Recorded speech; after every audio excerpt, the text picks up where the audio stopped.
Hey everyone, welcome to my another mini blog. তো আজকে আমার দাদার মেয়ের অন্নপ্রাশন, তো সেই জন্য চলে গেছি।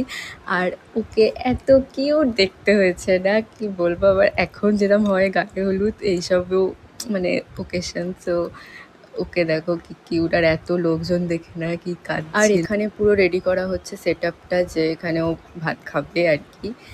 তো দেখো কি সুন্দর, তিনজনেই পুরো লাল পরে বসে পড়েছে। আর ওকে তো আলাদাই লাগছিল, কি কিউট। সেরম ওর মামা বলতে কেউ নেই, তো সেজন্য দাদুর কাছেই ভাত খেয়েছে।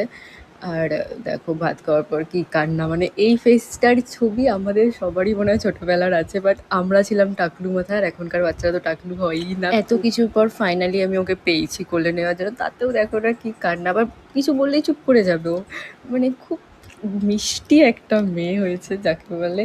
আর পুরো আমার দাদার কার্বন কপি হয়ে। আর ওকে যদি ওর বাবার নামে কিছু বলা হয় তো পুরো চুপ হয়ে যাবে, যদি কাঁদেও ওকে বাবার নামে যদি বলি দেখ তোর বাবা, ব্যাস ও চুপ হয়ে যাবে পুরো।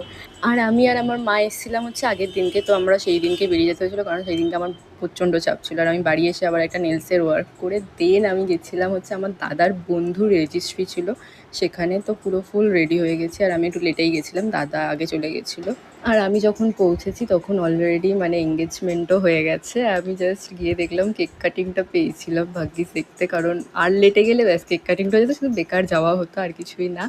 তো এখানে সবে কেক কাটা স্টার্ট করেছে। আর দেখো এটা পুরো ফুল সেট আপ করেছিল, ভীষণ